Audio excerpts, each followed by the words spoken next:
Bonjour tout le monde, bienvenue au Midi de la Foresterie et bienvenue tout le monde à distance.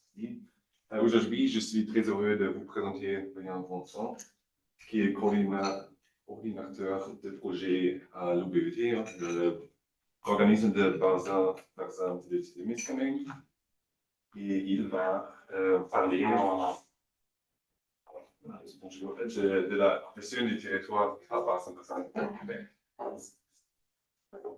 Merci beaucoup, Castel. Merci beaucoup à tout le monde dans la salle ici là, qui ont bravé le froid, la tempête, la neige, le vent, toutes les intempéries qu'on ne pouvait pas imaginer, le verglas aussi. On est chanceux quand même. Bon, un bon mélange de tout ça. Donc, merci beaucoup d'être là, et à distance aussi.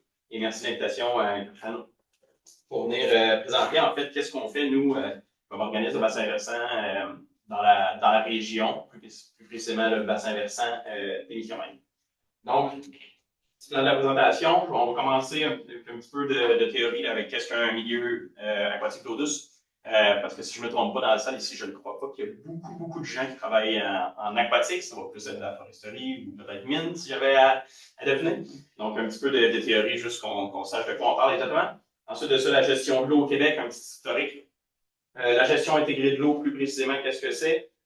Présentation de notre organisme, de qu'est-ce qu'on est exactement.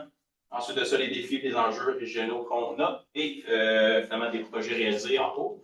Probablement que les projets réalisés et en cours, on va les passer un petit peu rapidement vers la fin de la présentation.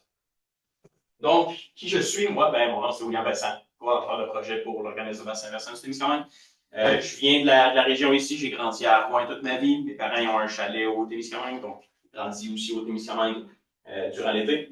J'ai fait mon cégep ici à Rouen. Puis ensuite de ça, je suis allé faire mon baccalauréat en écologie à l'Université de Sherbrooke de 2018 à 2021. Je suis ensuite revenu en région ici, faire ma maîtrise à l'UQAT, mais au campus d'Amos. Donc, la maîtrise en écologie et aménagement des écosystèmes forestiers, là, au campus d'Amos avec le professeur Guillaume Grosbois. Donc, une maîtrise en aquatique sur une espèce envahissante qu'on a dans le lac Témiscamingue, ici dans la région. Puis finalement, comme je mentionné, on a un projet maintenant pour l'OBVT. Donc, cette partie théorique, donc les milieux aquatiques d'eau douce, qu'est-ce que c'est? En fait, c'est tous les milieux. Ça inclut en fait les lacs, les rivières, les cours d'eau intermittents. Un cours d'eau intermittent, c'est un cours d'eau en fait qui ne coule pas à l'année longue. C'est un cours d'eau qui, par exemple, au printemps, quand il y a un gros coup d'eau, quand il y a la neige qui fond, ça devient comme une petite rivière, un cours d'eau. Mais durant l'été, quand on devient dans les moments plus secs, qu'on appelle d'étiage, en fait, ces moments-là, ces cours d'eau-là, ils sont plus alimentés en eau, mais ils sont encore présents. Les étangs, les milieux humides, les marécages. Bref, n'importe quel milieu qui a de l'eau qui n'est pas saline. Donc, tout ce qui est de l'eau douce, bien évidemment. Au Québec, on est chanceux. On a 3,6 millions de plans d'eau, donc principalement des lacs, qu'on retrouve partout sur la province. Ça représente 10% du territoire qu'on a, qui est en milieu aquatique d'eau douce. Puis, ça représente 3% de toute l'eau douce mondiale. Donc, 3% de toute l'eau douce qu'on a sur la planète est au Québec ici. C'est quand même vraiment impressionnant. Ça, c'est le bout de la présentation où je vous annonce en grande primeur que je suis vraiment très bon en dessin. Mon cours artistique est incroyable. Et vous allez le voir, là, c'est moi qui a fait ce dessin-là. Je pense que ça va vous impressionner. Alors, on se trouve maintenant dans un lac. Okay? On le voit immédiatement, hein? C'est une évidence absolue. Pour qu'un écosystème aquatique d'eau douce fonctionne, c'est quoi de quoi ça a l'air? En fait, c'est un peu comme les forêts. C'est un petit peu le même principe. À la base, on a l'énergie solaire, le soleil, qui permet, avec les nutriments, qui sont l'azote et le phosphore principalement, qui permettent en fait à la vie d'être présente. Ces nutriments-là, l'azote, le phosphore, ainsi que l'énergie solaire, sont source de nourriture pour le phytoplancton. Le phytoplancton, c'est les petits dessins qu'on a ici. Ce sont des algues microscopiques qu'on ne voit vraiment pas à l'œil nu et qui sont capables de créer l'énergie à partir du soleil. Ces petites algues-là sont source de nourriture pour des petits zooplanctons. Les zooplanctons, c'est des micro-invertébrés qui sont de taille entre quelques millimètres à quelques centimètres. Et il y a des zooplanctons qui sont herbivores, qui vont se nourrir de phytoplancton. Il y a d'autres zooplanctons qui sont carnivores, qui vont se nourrir de d'autres zooplanctons pour se nourrir. Ensuite de ça, juste au-dessus d'eux, on trouve des petits poissons, qu'on appelle des cyprins et des ménés, ou encore des plus gros poissons, mais qui sont dans leur jeune stade de vie. Donc, les zooplanctons vont être prédatés par ces petits poissons-là. Au-dessus d'eux, ben, on trouve les plus gros poissons. Et évidemment, les plus gros poissons finissent par être plus gros poissons pour la chaîne comme ça ici. Donc, ça, c'est vraiment une chaîne alimentaire de base là, dans un écosystème aquatique d'eau douce. Parce qu'en réalité, c'est un peu plus complexe que ça. On a un fond dans un lac, dans un milieu aquatique. On va donc trouver un fond rocheux ou de limon ou de l'argile qui va faire en sorte que le milieu va être différent. On va avoir une plus grande turbidité. On va avoir des paramètres qui vont être complètement différents, dépendamment du type de sol qu'on trouve. On va avoir aussi les plantes aquatiques qui eux aussi, utilisent l'énergie du soleil pour se nourrir. Et ensuite de ça, ben, on peut retrouver aussi des larves d'insectes dans les fonds marins ou juste dans l'eau, dans les fonds de lac, qui vont être eux aussi source de nourriture pour bon nombre de poissons. Et ensuite de ça, ben, on a aussi les oiseaux qui viennent se nourrir de poissons. Donc, les écosystèmes sont extrêmement complexes. Et ce qu'il faut comprendre aussi, c'est que ces milieux-là ne sont pas complètement fermés. C'est une des choses que je veux qu'on retienne un peu de la présentation, le thème va revenir. C'est qu'on pense souvent que les lacs, ben, en fait, c'est un milieu qui est fermé, puis le lac, ben, il y a des poissons dedans, puis c'est tout ce qui se passe. Mais en réalité, ces milieux-là sont affectés par tout ce qu'on trouve autour. S'il y a un milieu humide juste à côté, s'il y a une coupe forestière autour, s'il y a de la forêt autour, dépendamment du type de sol. Donc, tous ces écosystèmes-là vont être affectés par ce qui se passe autour du lac, pas juste ce qu'il y a dans le lac. Les écosystèmes aquatiques d'eau douce sont hyper importants pour la planète, pour nous les humains. Donc, premièrement, on pratique différentes activités sportives. On fait du bateau, du kayak, on fait du ski l'hiver sur les lacs. Donc, on pratique énormément d'activités sportives sur ces lacs-là. C'est notre source d'eau, une des sources d'eau potable avec l'eau souterraine, qui sont, en fait, évidemment, nécessaires à la vie, on comprend bien. Elle a une valeur économique parce qu'on peut penser entre autres au tourisme qui permet à des ZEC ou encore à des pourvoiries de survivre. On pense à la pêche, donc différentes activités qui mènent à une valeur économique. Il y a une valeur culturelle, les gens sont attachés à ce milieu-là, on veut les protéger, on veut pouvoir continuer à les utiliser. Et finalement, elle a une valeur écologique qui est très, très importante. Juste pour vous donner une idée, là, sur la planète, les milieux aquatiques d'eau douce, c'est moins de 1% de la surface. Mais pourtant, ça représente quasiment 10% de toute la biodiversité qu'on trouve sur la planète. Donc, c'est des milieux extrêmement riches au niveau écologique. Donc, maintenant, une petite partie historique sur le développement et la vision qu'on a un peu des écosystèmes aquatiques d'eau douce. Ben, premièrement, avant les années, on va dire 1940, c'est une approximation, mais avant ces années-là, ben, en fait, les cours d'eau servent principalement de développement économique. On peut penser, entre autres, la première image en haut, au bois de drape. Donc, on coupait des forêts, puis ensuite, on prenait ces bois-là, on mettait ça dans les rivières, ça coulait naturellement vers le sud du Québec, si on prend l'exemple du Québec ici, et de la rivière de l'Outaouais. Et ce bois-là se rendait éventuellement vers des plus grands centres comme Montréal ou Ottawa. Puis, ce bois-là était transporté de cette manière-là. Mais c'était pas juste pour du développement économique. En fait, ça servait aussi de rejet, tout simplement. On avait cette vision-là un peu que les lacs et les rivières, ben, en fait, on pitchait quelque chose dans le lac, puis il disparaissait par magie. Ce qui est donc vraiment, vraiment pratique quand on a énormément de déchets et de pollution. On avait cette vision-là un peu que la solution à la pollution, c'est de diluer les déchets à la place de tous les mettre en même place. On va les mettre dans les lacs et les rivières, entre autres. Puis ça va diluer la pollution et donc les lacs et les rivières servent aussi à ça. C'est ensuite de ça qu'on a commencé à voir les premiers signaux d'alarme. Donc, les gens ont commencé à réaliser qu'il y avait des problèmes. Il y a d'innombrables exemples d'endroits où c'est qu'on avait des rivières où les poissons mouraient en tonnes. On avait des poissons qui mouraient, qui étaient dans les fonds des lacs, des rivières. L'image que j'ai laissée ici, c'est une rivière aux États-Unis qui a littéralement pris feu parce qu'elle était remplie d'huile et de pétrole et de gaz et de n'importe quel déchet qu'on avait. Puis ce feu-là, en tant que tel, ce qui est impressionnant, c'est que ça n'a pas créé beaucoup de dommages. Le feu a été contenu en dedans d'une heure, même pas, mais ça a tellement marqué l'imaginaire que de se dire qu'un lac peut prendre, qu'une rivière peut prendre feu tellement elle est polluée, que les gens ont commencé à vraiment dire à taper de l'eau qui sera censée être en eau. Donc, ça comme vraiment, c'est dans ces années-là qu'on a commencé à avoir cet esprit-là un peu plus critique que les lacs et les rivières, c'est pas juste à l'époque. Dans les années 70-80, c'est les premières grandes avancées scientifiques. L'image qu'on a ici, c'est l'expérience du lac 226 qui a été faite en 1973, où on voit dans la partie haute de l'image un lac qui semble plutôt normal, puis dans la partie basse, un lac qui me semble plutôt comme un potage au brocoli. Donc, cette expérience-là, ce qu'elle a fait, en fait, c'est qu'elle a tout simplement séparé le lac en deux. On a pris la partie témoin, on n'a absolument rien fait, puis on a pris la partie en bas, puis on a mis une énorme quantité de phosphore dans le lac. Et ce qu'on a réalisé, c'est que quand on a mis beaucoup de phosphore dans ce lac-là, ben, en fait, les algues ont explosé. Et c'est ce qui donne cette couleur verdâtre. C'est toutes les algues qui ont été capables de proliférer parce qu'on avait mis du phosphore. Donc, c'est en 73, ce qui fait pas si longtemps que ça, c'est comme 50 ans, qu'on a comme réalisé que le phosphore, c'était l'aspect limitant pour les lacs et rivières, pour les algues, en fait, dans les lacs et les rivières.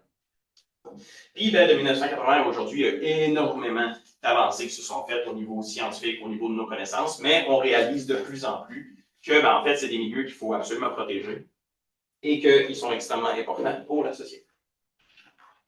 Donc, encore une fois, au niveau plus historique, mais on va se concentrer un peu plus au Québec, plus un petit peu théorique aussi, avec vraiment plus le développement des organismes de bassin versant.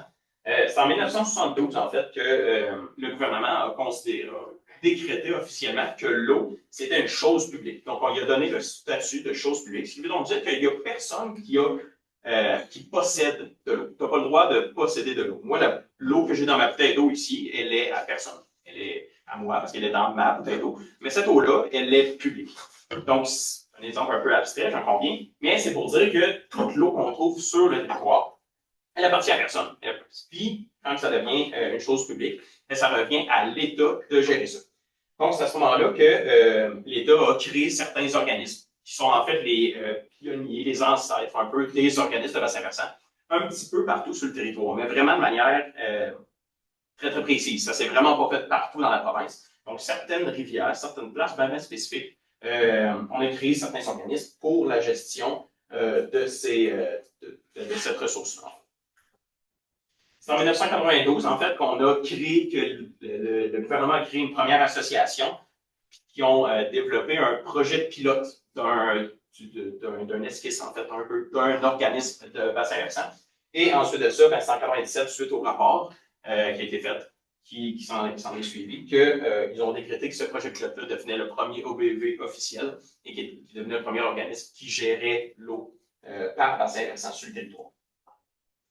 Au niveau des années, ensuite de ça, très très vite fait, là, en 2000, ce qu'on constate, c'est qu'il faudrait passer à une gestion intégrée de l'eau plutôt que sectorielle. Donc, ce que ça veut dire, c'est ce qui est complexe avec l'eau, c'est que l'eau, comme je l'ai dit, elle a une valeur culturelle, elle a une valeur environnementale, elle a une valeur, c'est une ressource naturelle. Donc, tous ces aspects-là sont dans plein de ministères séparés et pas dans un seul. Ce qui fait en sorte que sa gestion devient extrêmement complexe. Et donc, c'est dans les années 2000 qu'ils ont réalisé que, ben, en fait, la gestion, comme on la faisait en ce moment, où c'est un peu en ressources naturelles, un peu en forêt, un peu en différents ministères, que ça devenait beaucoup plus complexe et que c'était la gestion intégrée qui devrait permettre d'améliorer la situation. Ensuite de ça, en 2002, il y a eu la politique nationale de l'eau qui a créé les premiers organismes de bassin versant, qui ont été au nombre de 33 sur le territoire québécois. Et ensuite de ça, en 2009, ben là, on a les 40 zones de gestion intégrée de l'eau, comme on les connaît aujourd'hui encore. Et c'est en 2009 que l'OBBT, d'ailleurs, a été créé. Donc, on voit ici sur la carte là, les 40 organismes de bassin versant qu'on trouve partout dans la province.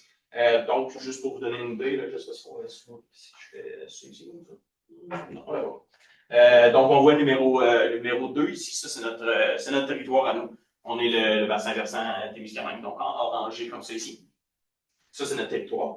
Une chose qu'on peut constater dans la carte ici, c'est que toutes les parties qui sont proches, qui sont près, en fait, du fleuve Saint-Laurent, qui sont plus au sud de la province, on voit qu'ils sont très, très petits. Donc, c'est des zones beaucoup plus concentrées.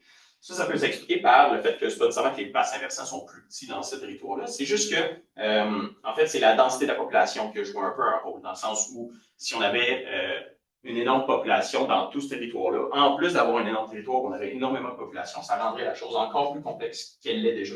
Donc, dans la partie plus au nord, ben, on se trouve en terre publique, principalement, avec une densité de population moindre, donc des plus grands territoires. Et plus on va vers le sud, on a une densité de population qui est plus grande, et avec principalement des terres privées ou encore des villes qui sont sur place. Donc là, on parle de gestion intégrée de l'eau par bassin versant, on parle de tout ça, mais je n'ai même pas décrit c'est quoi un bassin versant encore. Donc, un bassin versant, la définition officielle, c'est un territoire aux frontières naturelles qui dépasse les frontières municipales et administratives, qui est caractérisé par un réseau hydrographique qui se déverse dans un seul exutoire. On prend une grande respiration après avoir dit autant de mots. Cette phrase-là peut sonner un peu complexe, j'en conviens. Donc, on va prendre une image. Une image, ça explique beaucoup plus facilement. On a ici un territoire. Dans ce territoire-là, tout ce qui est à l'intérieur de la ligne pointillée rouge, c'est un bassin versant. C'est le bassin versant de la rivière qu'on voit qui est centrale juste ici. Toute l'eau de pluie, qui va tomber sur ce territoire-là, à l'intérieur de la ligne rouge pointillée, va éventuellement se rendre dans l'exutoire ici. Puis cette rivière-là va se poursuivre dans une autre rivière éventuellement. Donc, un bassin versant, c'est toute l'eau, c'est un territoire où, peu importe où l'eau tombe, qu'elle soit ici, qu'elle soit là, ou qu'elle soit directement dans l'exutoire, cette eau-là va éventuellement se rendre au même emplacement. Cette eau-là de pluie, elle a deux choix. On s'entend, c'est pas elle qui décide. Mais cette eau-là va soit ruisseler via des rivières pour éventuellement aller dans l'exutoire, ou plutôt aller en infiltration dans la nappe phréatique, en eau souterraine, dans le sol. Donc, la définition officielle de gestion intégrée de l'eau par bassin versant, c'est une approche de gestion qui consiste à planifier et gérer l'eau à l'échelle naturelle du bassin versant en prenant en compte de l'ensemble des usages, des acteurs et des composantes de l'écosystème. Donc, gestion intégrée de l'eau par bassin versant, on a planifié et géré l'eau, qui est la partie gestion. On a à l'échelle naturelle du bassin versant, la portion bassin versant. Et ensuite de ça, on a en tenant compte de l'ensemble des usages, des acteurs et des composantes de l'écosystème, qui est cette partie-là, la partie intégrée. Ce qu'on veut dire par intégré, c'est une gestion qui inclut tout le monde. Ce n'est pas une gestion, comme je disais, qui est sectorielle, où on a le ministère des Ressources naturelles qui considère l'eau comme une ressource et donc qui l'exploite de cette manière-là. Et ou encore, on a le ministère de l'Environnement qui considère l'eau comme quelque chose à protéger, qui le considère et qui l'approche de cette manière-là. Donc, à place d'avoir une approche qui est sectorielle, qui est différente, on a une gestion intégrée qui permet de considérer l'eau comme un tout. Donc, cette approche-là de gestion intégrée, en fait, on a l'intégration, qui est territoriale. Donc, on va travailler au-delà des limites administratives. Donc, si par exemple, on se trouve dans la MRC Rouyn-Noranda, en fait, l'eau qu'on trouve dans la MRC Rouyn-Noranda, pour la plupart, va éventuellement se rendre dans la rivière des Outaouais. Sauf que la rivière des Outaouais, où elle se retrouve dans la MRC Témiscamingue. Donc, dire que ce qu'on fait ici sur le territoire, dans la MRC Rouyn, cette eau-là, ça va éventuellement vers le Témiscamingue. Et donc, si on l'exploite ou si on fait quelque chose avec cette eau-là, ça va avoir un impact sur le territoire qui est en aval. Ensuite de ça, on a l'intégration horizontale, qui est donc de concerter les acteurs entre les différents secteurs d'activité. Donc, un peu le même principe que s'il y a la MRC Rouyn, l'eau qui est dans la MRC Rouyn s'en va éventuellement vers le Témiscamingue. Et si on a une mine en aval qui utilise l'eau pour ses fonctions, et qu'ensuite de ça, plus loin dans la rivière, on a, je ne sais pas, des forestières ou encore une municipalité qui veut abreuver la population, ce qui se passe en amont par la mine, va avoir un impact sur ce qui se passe en aval. Et finalement, on a l'aspect vertical, qui est donc entre les différents niveaux. Donc, on considère l'aspect local, provincial, fédéral ou régional. Tous ces aspects-là sont considérés dans l'intégration. Donc, comme je disais, on a besoin de s'assurer d'une représentation de tous les parties, de ce qu'on va appeler tous les acteurs de l'eau. Et donc, on va avoir le secteur municipal, le secteur économique, le secteur communautaire, des représentants des communautés autochtones, et finalement, le secteur gouvernemental aussi. Donc, on doit considérer tous ces gens-là dans la gestion intégrée, comme on l'a fait. Donc, la gestion intégrée par bassin versant, c'est quoi l'intérêt? Pourquoi on la gère de cette manière-là? Je l'ai quand même un petit peu abordé, le fait que cette approche-là intégrée permet de subvenir aux besoins d'un peu tout le monde, en fait, qu'on considère l'opinion un peu de tout le monde. Sauf que, principalement, on va considérer aussi que la gestion intégrée de l'eau par bassin versant est aussi une des seules approches qui a une vision de développement durable. Donc, le développement durable, c'est séparé en trois grandes sphères. Et pour considérer qu'un projet ou qu'une vision est considérée comme développement durable, il faut qu'il englobe ces trois sphères-là à la fois. On a l'aspect environnemental, donc on veut évidemment protéger la ressource en eau. On veut s'assurer de la qualité, on veut protéger la biodiversité, on veut considérer les changements climatiques, donc on considère l'aspect environnemental. On a aussi l'aspect économique. Donc, l'eau, on le sait très bien que c'est une ressource. Elle est utilisée soit pour boire, comme eau potable, ou sinon par les mines pour extraire l'or, entre autres. Donc, on a besoin de cette ressource-là aussi pour un aspect économique. Et finalement, l'aspect de société, on veut la boire, cette eau-là, justement. On veut gérer les risques d'inondation qu'on peut avoir sur les territoires. sur la gestion des rejets des eaux usées des municipalités, par exemple. Donc, toute la gestion intégrée par bassin versant, qu'on doit considérer ces trois aspects-là parce qu'on a une vision de développement durable. C'est donc avoir une vision qui permet d'utiliser l'eau aujourd'hui sans encaisser trop de coûts pour les générations futures. Donc, là, je dis ça, on a beaucoup d'avantages d'utiliser la gestion intégrée de l'eau par bassin versant, mais pourquoi on ne choisirait pas ça? C'est quoi les défauts, en fait, de ça? En fait, c'est les autres types de gestion de l'eau, ben, c'est beaucoup plus facile, en fait. On n'a pas besoin de gérer de manière intégrée, on n'a pas besoin de considérer l'opinion d'absolument tout le monde. C'est pas dans une vision de concertation. Ça serait très facile de dire, ben, OK, demain matin, parce que l'eau, on veut la protéger absolument, ben, toute la population doit se limiter à 10 litres d'eau par jour. Fini. On protège la ressource en eau. Demain, il y a encore de l'eau et elle est protégée côté environnemental. Parfait, c'est super.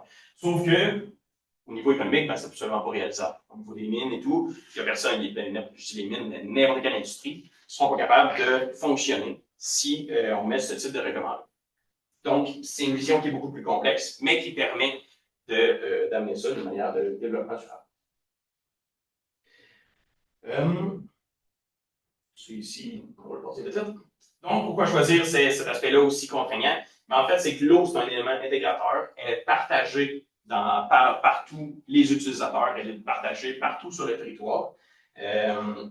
Et elle circule, en fait, elle n'est pas tout le temps à la même place. Donc, on a l'eau d'un lac. Le lac, lui, va rester à cette place-là. Sauf que l'eau qui y coule va éventuellement changer de place. Donc, c'est dans cette vision-là aussi qu'il faut considérer ça. Le territoire qu'on a, puis l'eau qu'on y retrouve, c'est un bassin versant. La gestion du territoire, plus l'eau qu'on y trouve, c'est donc la gestion par bassin versant qui est le seul choix, à notre avis, qui fonctionne pour protéger la ressource en eau. Si je mets maintenant à l'OBVT, nous, qu'est-ce qu'on est, qu'est-ce qu'on fait exactement? En fait, on est un organisme régional de planification et de coordination des actions en matière de gestion de l'eau. Notre mission, c'est de catalyser la gestion intégrée et durable de l'eau par l'élaboration et la mise en œuvre de solutions concertées aux enjeux de l'eau par bassin versant. Donc, on a notre territoire ici. On a la ville de Rwanda qui est juste ici. On a le lac Témiscamingue, qui est en réalité la rivière de l'Outaouais. La rivière de l'Outaouais qui se rend jusqu'ici, donc la source de la rivière de l'Outaouais, qui est donc la base de notre bassin versant, se trouve ici, complètement à l'est du territoire. On a des bureaux, un bureau à Ville-Marie, où on a en ce moment 3 personnes qui y travaillent, et à Rwanda, on a un autre bureau où nous sommes 4 actuellement. Donc, c'est un immense territoire qu'on a, comme on a vu sur la carte précédente ou celle au début de la présentation. On a quasiment 35 000 km² de territoire à couvrir. C'est 20 000 plans d'eau, donc 20 000 lacs. C'est environ 60 000 personnes qu'on trouve sur ce territoire. Au niveau du budget, on a environ 242 000 par année pour être capable de faire notre mandat, d'être capable de fonctionner. Puis, cet argent-là, en fait, c'est environ 38 % du budget. Le reste du budget qu'on va chercher, c'est que c'est des choses qui ne sont pas partie de notre mandat officiel du ministère. C'est donc des projets qu'on va développer, qu'on va chercher du financement extérieur du ministère pour être capable de réaliser des projets supplémentaires sur le territoire. Comme je disais, on est environ 10 personnes qui travaillent pour l'OBVT. On est séparés en 2 bureaux, Ville-Marie et Rwanda. On fonctionne avec un conseil d'administration qui est composé de 6 personnes et une table de concertation qui est près de 30 personnes. Puis dans la table de concertation, ben, en fait, on a, comme je disais, tous les acteurs qui ont une influence. Donc, on a le secteur municipal, on a le secteur industriel, on a le secteur économique. Il y a entre autres Carsten qui fait partie de notre table de concertation en tant que chercheur. Donc, c'est de cette manière-là qu'on est capable de faire la gestion intégrée en concertant tous les acteurs. Qu'est-ce qu'on fait exactement comme organisme? En fait, les 2 mandats principaux qu'on a. Le premier, c'est d'élaborer un plan directeur de l'eau. Donc, un plan directeur de l'eau, c'est un outil de planification, en fait, qui vise à mieux gérer, à protéger, à restaurer les ressources en eau à l'échelle du bassin versant. Donc, dans un PDE, c'est un énorme document qui permet de faire, qui est séparé en 4 grandes catégories, qu'on pourrait dire. Donc, premièrement, le portrait du territoire. Donc, sur notre territoire, c'est quoi les enjeux, c'est quoi la proportion qu'on a de forêt, c'est quoi nos lacs, c'est vraiment l'aspect d'acquisition de connaissances, en fait, au niveau de notre territoire. Ensuite de ça, on a le diagnostic. On a ensuite les enjeux puis finalement le plan d'action. Le plan d'action, c'est déterminé en fonction, évidemment, des 3 premiers. Et c'est la partie qu'on utilise un peu au jour le jour, nous, dans l'organisme, afin de déterminer, bon, ben, OK, ce projet-là, il s'inscrit dans une vision qu'on a, c'est une action qu'il a besoin de faire, ça s'inscrit dans un enjeu qu'on a sur le territoire, donc on va aller de l'avant, on va réaliser un projet, ce projet-là qui va être d'une pertinence pour le territoire.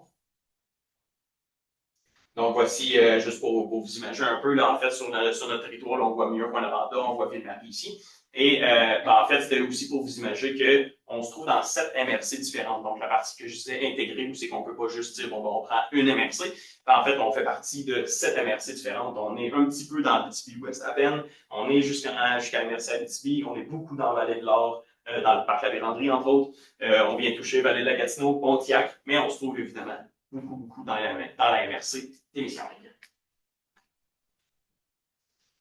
Une chose que je voulais vous montrer ici, vite fait, c'est qu'en fait, notre partie de la zone de gestion intégrée de l'eau par bassin versant dans notre territoire sur lequel on fonctionne ne représente pas tout le bassin versant de la rivière des Outaouais. Parce que la rivière des Outaouais, en fait, part, comme je disais ici, complètement en haut, et elle se rend éventuellement dans le fleuve Saint-Laurent. Donc, notre territoire ne couvre pas, évidemment, jusqu'au fleuve Saint-Laurent.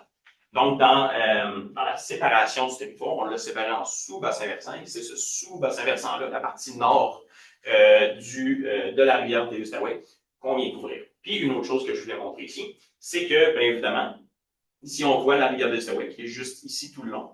Sauf que cette rivière-là, la rivière des Outaouais, a comme particularité qu'elle représente la frontière entre le Québec et l'Ontario. Puis là, depuis tantôt, j'arrête pas de dire que c'est important de ne pas considérer qu'une seule MRC, on travaille dans une seule MRC et tout. Sauf qu'au final, on travaille juste dans la partie québécoise, mais pas dans la partie ontarienne. Et donc, ce qui se passe du côté Ontario a des impacts nécessairement sur le côté québécois. Et l'inverse est aussi vrai. Ce qui se passe sur le côté québécois a des impacts nécessairement sur la partie ontarienne. Donc, c'est un des énormes défis qu'on a sur notre territoire. On doit composer avec le fait que notre zone de gestion est une partie de notre bassin versant complet. Donc, c'est quoi nos défis? Ben, en fait, on a une gestion d'un territoire immense, 35 000 carrés de territoire, c'est absolument impressionnant. C'est impossible de connaître tout sur ce territoire-là. C'est donc un peu pour ça qu'on fait énormément de concertation avec les acteurs du milieu, avec les acteurs de l'eau, qui, eux, sur le terrain, des fois, ont une meilleure connaissance, ils réalisent plus qu'est-ce qui se passe exactement sur le terrain.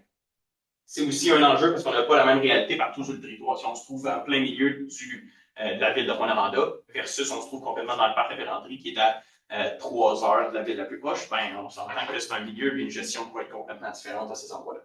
On a un financement qui est limité. Le ministère de l'Environnement finance un mandat qui est de base un peu, mais pour être capable de vraiment avoir des actions concrètes et qu'on puisse vraiment faire une différence, ben, en fait, on a besoin d'aller chercher un financement supplémentaire pour être capable d'avoir un impact. Et comme je disais, le mandat ne permet pas de tout faire. Ce mandat-là est quand même assez limité aussi.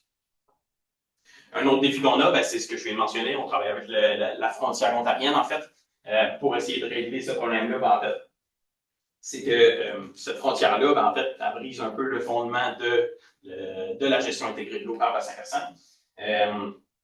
Donc, est-ce qu'on peut dire qu'on respecte complètement, en fait, la gestion intégrée de l'eau? Pas exactement, sauf que on sait que c'est un enjeu, on sait que c'est un défi, et depuis plusieurs années, on essaie de régler cette problématique-là. Entre autres, on a mis en place un comité transfrontalier, donc avec un autre organisme qui n'est pas exactement un OBB, ça fonctionne un peu différemment en Ontario, mais qui font sensiblement, qui sont un organisme qui ont un peu la même vocation que nous, et on a un comité avec eux pour essayer de se concerter pour voir côté québécois, côté ontarien, essayer de harmoniser tout ça. Et aussi, on développe des projets avec des municipalités qui sont juste au bord de la frontière, juste au bord du lac Témiscamingue, pour essayer de justement s'assurer qu'on fait une gestion intégrée et pas juste du côté québécois. Le dernier défi qu'on a, ben, en fait, c'est qu'on n'est pas des gestionnaires officiels. En fait, un gestionnaire, c'est eux qui prennent état de la situation, qui regardent tout ce qui se passe, qui prennent les analyses, les résultats, et qui disent, OK, parfait, on prend cette décision-là, voici un règlement qu'on applique, voici comment on va l'appliquer.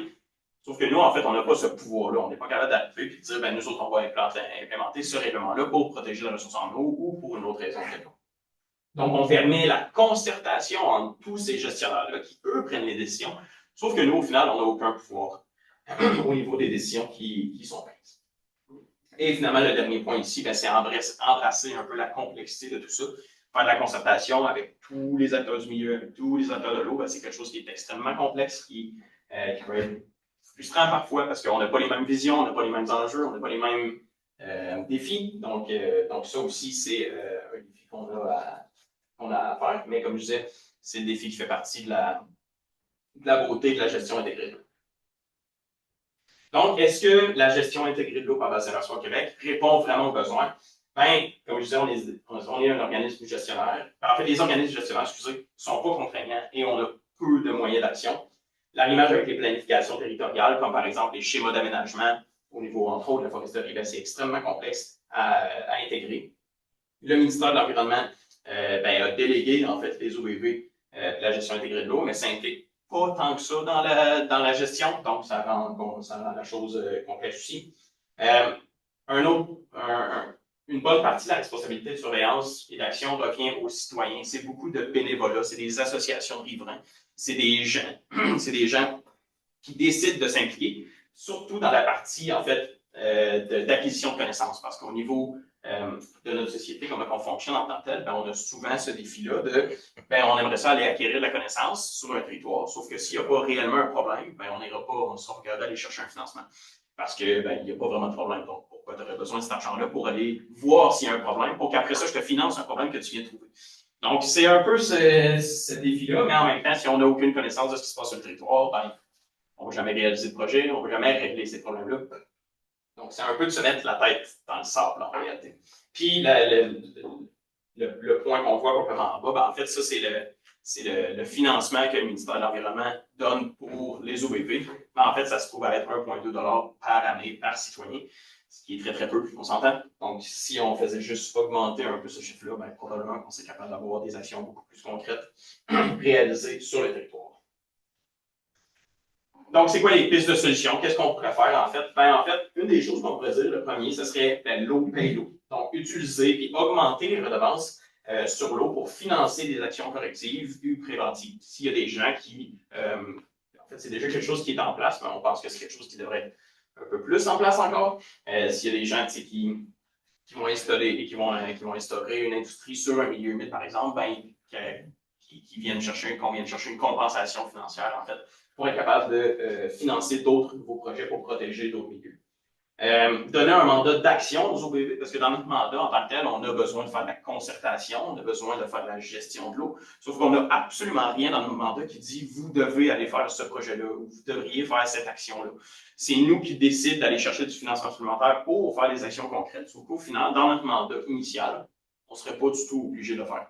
C'est nous qui met un peu qui nous met à nous-mêmes cette obligation-là, parce qu'on se dit, si on ne fait pas d'action concrète sur le territoire, qui va le faire? Donc, c'est un peu ce avec quoi on change. Développer des stratégies provinciales fortes et des programmes de mise en œuvre. Donc, pour développer, en fait, ces financements-là, le ministère ou le gouvernement peut venir couvrir ce financement-là pour qu'on soit capable d'avoir des actions plus concrètes. Et finalement, appliquer le principe de choses communes en donnant la priorité à l'utilisation collective de la ressource. Donc, essayer de s'assurer que, en fait, il y a des industries qui ont des connaissances sur le territoire, qui développent des projets eux-mêmes sur leur territoire bien précis. Sauf que ces données-là, des fois, ils sont difficiles à aller acquérir. Puis pas nécessairement parce que les industries veulent les garder pour eux-mêmes, c'est vraiment pas tout le temps ça le défi. Mais c'est d'essayer d'harmoniser un peu toute l'acquisition de connaissances qu'on a. Parce que des fois, on a les connaissances, mais ils sont tellement éparpillés qu'on n'est pas capable de prendre les décisions correctes pour être capable d'avoir des actions concrètes qui vont vraiment protéger la ressource en eau. Donc, on pense maintenant à la partie plus projet qu'on réalise sur le territoire. Excusez. Avec les défis et les enjeux. Donc, on a 4 grands thèmes, je dirais, sur lesquels on tente de travailler sur notre territoire. Donc, on a l'érosion et la sédimentation, les espèces exotiques envahissantes, c'est ça, l'eutrophisation, et ensuite de ça, l'harmonisation avec la forêt. Donc, un des projets que j'ai moi-même réalisé, en fait, l'automne dernier, ça a été un projet de caractérisation de traverse de cours d'eau. Donc, il y a des sentiers de VTT un peu partout, au Témiscamingue, un peu partout au Québec, mais c'est avec le club de VTT du Témiscamingue qu'on a fait affaire. Et on est allé caractériser ces traverses de cours d'eau-là. Et l'objectif, en fait, c'était de prioriser les futures traverses de cours d'eau. Donc, dire, bon, ben, cette traverse de cours d'eau-là, elle traverse un cours d'eau qui a un potentiel de frais pour l'ombre de fontaine, par exemple, ou qui est un habitat important pour le doré-jaune. Bon, ben, parfait, cette traverse de cours d'eau-là doit être absolument aux normes parce qu'on veut limiter les impacts que ça a. Donc, on donnait une cote de priorisation de 1 à 4, 1 étant hyper prioritaire, 4 étant tout est beau, il n'y a absolument aucun problème avec cette traverse-là. Et sur les 109 traverses qu'on a caractérisées, on en a trouvé 5 qui est un enjeu de sécurité publique, donc non seulement pour les utilisateurs sur le territoire, les sentiers étant en train de s'affaisser complètement, ou bien encore, on en avait 51 qui ont une cote de priorité 1, donc qui est une cote qui veut dire cette traverse-là cause un problème important pour soit l'érosion, la sédimentation, un blocage dans l'habitat du poisson, donc je ne sais pas, un barrage de castor par exemple dans un ponceau. Donc, c'est quand même beaucoup de traverses qui étaient quand même problématiques. Un autre aspect sur lequel on travaille, c'est le ruissellement urbain. Donc, ça, évidemment, on s'entend, ça va plus être dans les villes. C'est quelque chose avec laquelle on travaille énormément avec la MRC Rwanda pour ce qui est du lac Ossiko, entre autres. Le lac Ossiko, un des défis qu'on a, c'est qu'il est pollué dans le fond de son lac, qui est quand même très pollué. Sauf que l'affaire, c'est que si jamais, je dis n'importe quoi, on vient chercher un financement pour tout enlever cette pollution-là qu'on trouve dans le fond du lac, ben, au final, ça ne servira peut-être pas à grand-chose si jamais le ruissellement urbain relance tous les déchets et des sédiments dans le lac parce que la gestion de cette eau-là, qui est urbaine, n'est pas adéquate. Donc, en fait, une des choses qui est importante à comprendre ici, juste avec l'image, c'est que plus on a un sol perméable, plus l'eau est capable de pénétrer dans les sols. Et donc, cette eau-là, qui est un vecteur ou qui peut transporter des sédiments ou des déchets, ben, à la place de se rendre dans le lac et se jeter dans le lac, ben, elle va rentrer dans le sol et elle va avoir beaucoup moins d'impact. Par exemple, si on se trouve dans un sol qui est complètement imperméable, ben à ce moment-là, toute l'eau va rester sur l'asphalte, sur les trottoirs, va éventuellement ruisseler, oui, dans les systèmes d'égout potentiellement, mais aussi dans les lacs et les rivières qui sont en pression. Donc, une des solutions, en fait, c'est l'implantation de ce qu'on appelle des jardins de pluie. Donc, les jardins de pluie, c'est ce qu'on trouve ici, en fait, au milieu, où on a, par exemple, une maison sur laquelle on a un toit, où il pleut, puis ensuite de ça, on a la gouttière qui permet à l'eau de s'écouler sur le côté. Si l'eau, par exemple, à la place de le mettre complètement ici, on l'avait mis sur le pavé, ben, cette eau-là va éventuellement ruisseler pour se rendre jusqu'au trottoir, jusque dans les égouts, jusque dans les lacs. Sauf que si on le fait plutôt inversement, si on le place ici dans l'herbe, qui va éventuellement atteindre un jardin de pluie, ben, cette eau-là va atteindre un sol qui est perméable, l'eau va se décanter, atteindre et donc s'infiltrer dans l'eau et apporter beaucoup moins de sédiments et de déchets. Donc, on peut trouver ici, par exemple, un de mes collègues, Johan, et une de nos autres collègues qui travaillent pour le collectif Territoire, qui ont fait un jardin de pluie chez quelqu'un l'été dernier. Un autre énorme projet qu'on a en ce moment à l'OPVT, c'est mon collègue Johan qui le réalise. En fait, c'est le projet de la cour d'école de Notre-Dame de Production, qui est une école ici à Rouen. Puis une des choses que je voulais vous montrer, c'est la cour d'école. En fait, ça, c'est une photo avec un drone qu'on a pris de la cour d'école exactement. Et est-ce que vous voyez beaucoup de jardins de pluie ici, là, dans la cour d'école? Donc, c'est exactement le problème qu'on a. Et cette école-là se trouve juste à côté du lac Ossiko. Donc, c'est un peu ce que je disais. Si l'eau ruisselle s'en va dans le lac, ben, tous ces sédiments-là, tous les déchets qu'on peut retrouver, s'en va directement dans l'eau. Donc, on a un énorme projet ici qui va servir à revégétaliser cette cour d'eau, cette cour d'école-là pour essayer de limiter en fait les apports de sédiments dans le lac Ossiko. Donc, c'est un énorme projet avec Nature Québec, Collectif Territoire, nous-mêmes, d'autres partenaires aussi, c'est un projet immense. Puis Nature Québec, en fait, ils ont ce projet-là un peu partout dans la province. Il y a 4 cours d'école dans la province qui réalisent ce projet-là, dont nous avec Notre-Dame de Production. Le deuxième grand thème qu'on a, c'est les espèces exotiques envahissantes. Donc, on a une présence de ces espèces-là, en fait, depuis une dizaine d'années environ. Il y a quelques années, on avait 8 lacs touchés, dont 2 lacs en amont du lac Opasaska et le lac Opasaska, autour du lac Opasaska, excusez-moi. Mais la chose qui est importante à savoir, c'est qu'il y a un développement inconnu, en fait. C'est comme je disais, on a un territoire qui est immense, on a 20 000 lacs sur notre territoire. C'est donc absolument impossible d'aller visiter tous ces lacs-là pour voir est-ce que les espèces envahissantes sont rentrées dans ces milieux-là. Donc, 8 lacs, ça c'était il y a quelques années, si je ne me trompe pas, le décompte est maintenant beaucoup plus haut que ça, je pense que c'est 13. En fait, c'est probablement plus haut que ça parce qu'il y a des lacs sur lesquels on n'a pas vraiment de connaissance de ce qui se passe.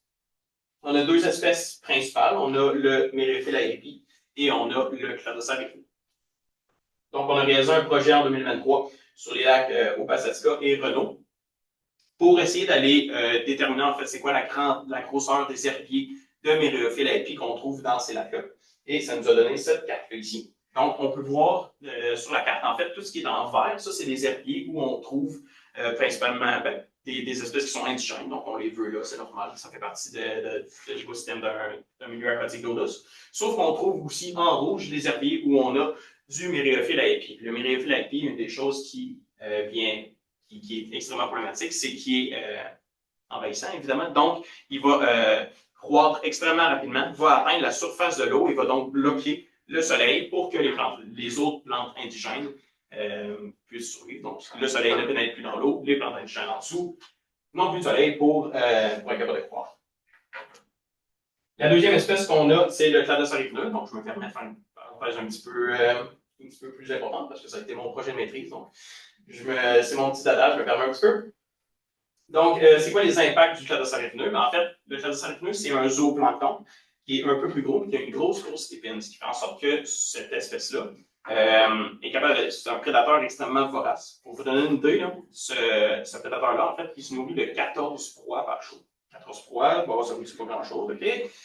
En termes de poids, c'est l'équivalent de 6 mois. Personnellement, je mangeais 500 hamburgers par jour. Okay? Donc, c'est un prédateur extrêmement vorace, cause beaucoup de problèmes sur le territoire. Donc, la première chose qu'il fait, c'est qu'il vient diminuer l'abondance de certaines espèces. Donc, ces proies préférentielles vont complètement, les populations de ces proies préférentielles vont complètement cracher en dedans de seulement un an dans le lac Michigan, un des grands lacs. Il y a deux populations là, de zooplancton qui, en l'espace d'une année, ont complètement disparu du lac. Donc, cette espèce-là, c'est le Cladocère éclus, c'est ça qu'il fait. Il vient diminuer l'abondance de certaines espèces. Évidemment, la richesse spécifique aussi, parce qu'il fait disparaître certaines espèces des milieux, mais aussi il vient avoir un impact sur les pêches parce que Semnavutreus, c'est le doré jaune, c'est un des poissons importants ici dans la région pour la pêche. Ben, en fait, les lacs dans lesquels on trouve du doré jaune, ben, ces poissons-là vont être plus petits parce qu'ils ne seront pas capables de se nourrir de zooplancton dans leur jeune stade de vie et vont donc se nourrir moins adéquatement et vont être plus petits à cause de ça. Donc, mon projet de maîtrise, en fait, qu'est-ce qu'il a fait? Ben, on est allé déterminer c'est quoi l'état actuel et le potentiel d'évasion du Cladocère éclus dans le lac Témiscamingue. Donc, on a le lac Témiscamingue ici, on a tous les sites d'échantillonnage qu'on a sur le territoire, donc 15 sites qu'on est allé visiter 3 fois, 5 sites qu'on est allé visiter 10 fois au courant d'une seule saison. Donc, on a évalué de mai jusqu'à octobre, c'est quoi le potentiel d'évasion, puis l'état de la situation. Ce qu'on a réalisé, c'est qu'il y a quelques bonnes conditions pour le Cladocère éclus dans le lac Témiscamingue. Donc, il y a assez d'oxygène, il y a une abondance de poids qui est présente en été, puis la composition des ressources alimentaires sont quand même adéquates. Sauf qu'on a quand même réalisé que la zone photique est très peu profonde, donc 6 fois moins profonde que dans les lacs plus communément envahis par le Cladocère éclus. Il y a un pH qui est non optimal pour une grande partie de l'été. Il y a une abondance de poids qui est faible au printemps versus l'été. Et ensuite de ça, on a une abondance de compétiteurs élevée. Tout ça nous a mené à croire que le lac Témiscamingue n'est pas un habitat qui est si adéquat que ça pour le Cladocère éclus. Ce qui explique pourquoi, parmi 450 échantillons de zooplancton que j'ai analysés, j'ai trouvé 4 individus. Donc, c'est très peu, oui, sauf qu'il est capable de survivre malgré le fait qu'il y a énormément de mauvaises conditions qu'on trouve dans le lac. Donc, est-ce que le lac représente un bon habitat sur la face? En 2022, ce qu'on a réalisé, c'est que c'était pas vraiment c'est vrai, je vais le passer. Ensuite de ça, on a le troisième grand défi, c'est l'eutrophisation. Donc, l'eutrophisation, c'est le principe dans lequel on apporte beaucoup de nutriments dans un lac. Le lac 226 que je vous ai parlé tantôt, là, où c'est qu'on avait un lac qui est complètement vert, le potage au brocoli, dans lequel on a mis du phosphore. Ben, c'est un principe d'eutrophisation. C'est un défi qu'on a dans la région. Certains lacs ont un apport important, entre autres à cause des agricultures ou encore à cause des installations septiques autonomes. Donc, les fosses septiques qu'on trouve aux abords du lac amènent énormément de nutriments dans l'eau, ça amène du phosphore, les algues explosent, et donc on amène, comme on voit dans l'image ici, une eau qui est verdâtre avec énormément d'algues présentes. Donc, on a des projets, entre autres le RSVL, donc le Réseau de surveillance volontaire des lacs. Ça, c'est un programme financé par le gouvernement qui permet d'aller chercher des connaissances sur plein de lacs là, partout sur le territoire. C'est principalement des associations de riverains qui font le suivi de ça. On a un réseau rivière qui nous a permis d'aller chercher 160 échantillons en 2023 puis 200 en 2024 dans différentes rivières importantes sur le territoire. Et ensuite de ça, on a le projet ISA, qui est un projet où on va caractériser les fosses septiques un peu partout sur le territoire pour essayer de déterminer si elles sont aux normes et si elles pourraient avoir un impact potentiel sur les lacs. Et finalement, on a la foresterie. Ben, en fait, la foresterie, c'est un peu ce que je disais tantôt. Il faut arrêter de voir les rivières et les lacs comme leur milieu à eux, puis les forêts comme un écosystème en soi. C'est des écosystèmes qui cohabitent ensemble. C'est des écosystèmes aussi qui amènent des écotones. Donc, les écotones, c'est des milieux de transition entre deux écosystèmes qui sont différents, sauf que ces milieux-là sont extrêmement riches en biodiversité et extrêmement importants pour certaines espèces. On peut penser entre autres aux amphibiens qui ont besoin de l'eau pour pondre leurs œufs, mais qui ont aussi besoin de la terre pour survivre et se nourrir. Donc, c'est des milieux extrêmement importants au niveau de la biodiversité.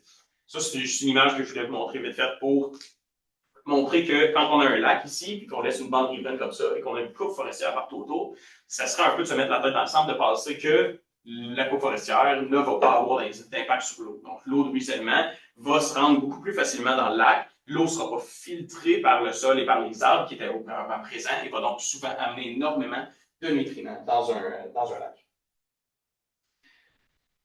Donc, on a un premier projet qui a été fait par Engie à Amos, où ils ont pris des lacs qui n'ont pas eu de coupe et il est allé échantillonner avant qu'il y ait la coupe. Puis ensuite de ça, il est allé échantillonner après la coupe pour voir l'impact avant et après. Et il a réalisé que les concentrations en CO2 et en méthane étaient beaucoup plus importantes après la coupe forestière et qu'il y avait un apport aussi plus important en nutriments dans ces lacs-là. On a aussi Michel Guimond qui a réalisé un projet sur la bande riveraine. Donc, est-ce que la bande riveraine de 30 mètres est suffisante pour essayer de protéger les lacs? Les conclusions, c'est que la bande riveraine de 30 mètres, quand on a une coupe forestière de plusieurs kilomètres, à la grande surprise de pas grand monde, ben, 30 mètres, c'est pas suffisant. Donc, il y a ce défi-là, mais il y a aussi le fait que, entre autres, la bande riveraine, parce qu'on enlève tous les arbres autour, ben, quand il y a des vents, ben, c'est la bande riveraine, tous les arbres qu'on y trouve, ben, ils vont finir par casser, il va y avoir des chablis. Donc, l'efficacité de la bande riveraine en tant que telle, au courant de 5 à 10 ans, finit par être très, très limitée parce que les arbres qu'on trouve autour, ben, ils finissent par mourir. Et finalement, on a aussi Ariane Barrette qui a réalisé un projet sur l'impact de la présence de poissons dans les lacs qui, normalement, en ont pas. Et ce qu'elle a réalisé, c'est en fait l'apport, le fait que des poissons arrivent dans un milieu dans lequel il n'y en avait pas, ben, ça a d'importants impacts sur les communautés d'amphibiens et de zooplancton dans ces lacs-là, parce que, bien évidemment, il y a un nouveau prédateur dans le lac. Donc voilà, ça fait le tour des projets qu'on a aussi en collaboration avec l'UQAP. Les derniers projets, évidemment, c'était des projets de l'UQAP, mais qui sont en collaboration avec l'OBVT. Donc, ça fait le tour pour moi. Merci beaucoup.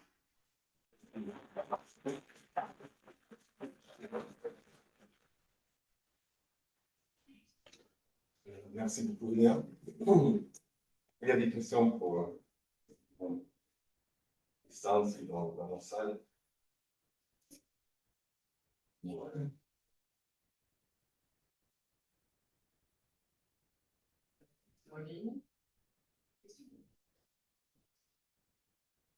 J'en ai une peut-être plus d'ordre. Je me demandais juste comment ta maîtrise ici à l'UQAP t'a aidé dans cette job-là. Est-ce que ça a été un bon processus, que tu as appris des choses qui sont utiles dans c'est sûr que pour trouver l'emploi, ça a été facile parce que l'OBVT est un partenaire direct de mon projet. Donc, j'ai connu mon boss à ce moment-là. Donc, oui, c'est sûr que ça a aidé. Mais oui, la réalisation de projet, la réalisation de la maîtrise, tout ce qui était développement de protocole, aller chercher le financement, ça c'est quelque chose que en maîtrise on ne fait pas vraiment, mais donc développer le protocole, aller sur le terrain, voir tous les défis que implique aller sur le terrain, devoir réaliser un projet, aller chercher les données. Aussi comprendre un peu l'importance de bien préparer son terrain pour être capable d'aller chercher toutes les données qu'on veut, parce qu'une fois qu'on est allé sur le terrain, puis qu'on vient et qu'on fait « Ah, ça aurait été le fun à avoir », ben on peut plus y retourner. Ouais. Donc, tout plein d'aspects comme ça, c'est sûr, la maîtrise en tant que telle m'a grandement formé là, pour la job que je fais en ce moment.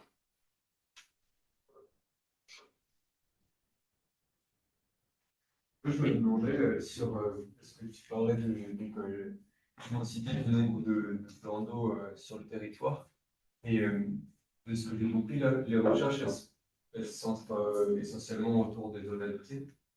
Oui. C'est ce que vous faites, des zones Est-ce que c'est également le cas, par exemple, autour des zones minières, des zones qui ne sont pas forcément habitées à l'année énormément, mais qui ont un gros impact Ben, c'est sûr que ça ne prendrait pas grand-chose à grand monde en disant que quand il y a de l'humain autour d'un lac, le lac est affecté beaucoup plus que si c'était juste une forêt.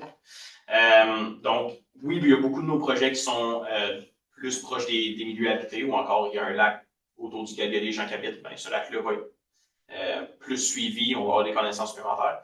Donc, oui, la plupart de nos projets vont être près des milieux habités.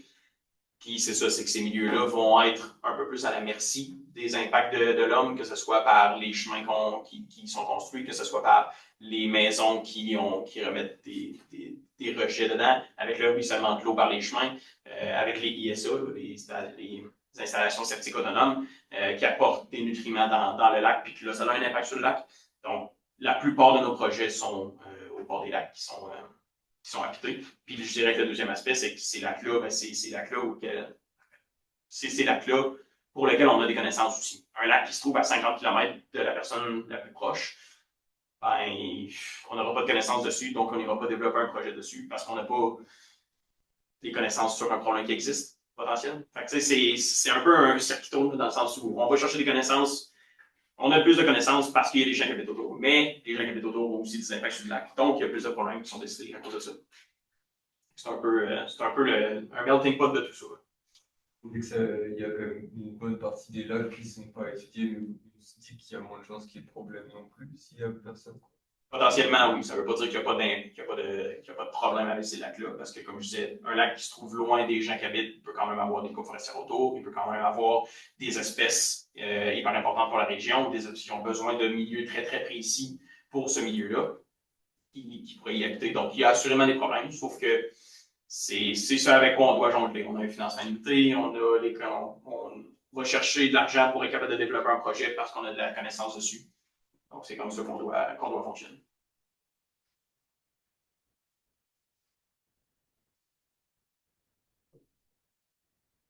T'as toujours pas de questions à nous?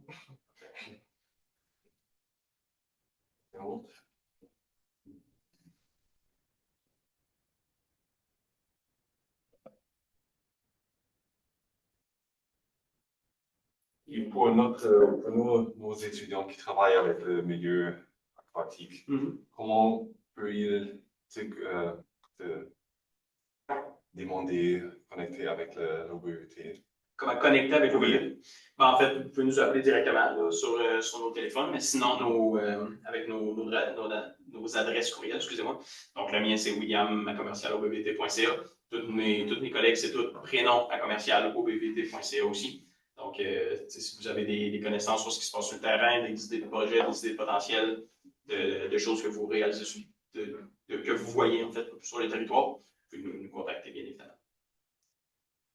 Oui, j'ai une question. Est-ce que vous faites de la science participative pour l'étude des lacs, pour les prélèvements de l'eau? Définis science participative. Excuse. Je ne sais pas si tu fais le suivi de poissons envahissants, je ne sais rien. Poissons envahissants, pas tant. Je sais qu'il y a un programme de suivi participatif qui se fait en collaboration avec l'école Iberville, ici, l'école secondaire, un programme scientifique en écologie. Et avec ces étudiants-là, ils vont chercher des données d'ADN environnemental qu'on appelle. Donc, c'est de l'ADN environnemental, c'est quelque chose qui est utilisé beaucoup en milieu, pas juste en milieu aquatique, mais entre autres pour tester des nouvelles espèces qui arrivent, donc les espèces envahissantes. Et je sais que ce programme-là qui existe. Puis, on développe aussi différents projets, entre autres avec TFN, qui est Témiscamingue First Nations, une communauté autochtone à Notre-Dame-du-Nord. On est en train actuellement de développer un projet de sciences participatives avec eux pour qu'eux-mêmes aillent chercher en collaboration, projet avec nous évidemment, mais pour qu'on aille chercher des connaissances sur entre autres des milieux humides qui sont autour de leur communauté. Fait que on fait de la science participative, mais il y a aussi de la science citoyenne qu'on essaie de mettre de l'avant aussi, parce que comme je disais, on n'est pas toujours capable d'aller chercher ces connaissances-là, sauf que si des gens décident de vouloir s'impliquer, cette science citoyenne-là peut aller chercher des connaissances supplémentaires. Puis là, à ce moment-là, c'est ce que je dis un peu avec les associations riveraines. C'est des gens qui veulent s'impliquer, qui veulent s'assurer de la santé du lac autour duquel ils habitent en général. Donc, c'est de la science, c'est des connaissances qui vont chercher avec ça. Okay.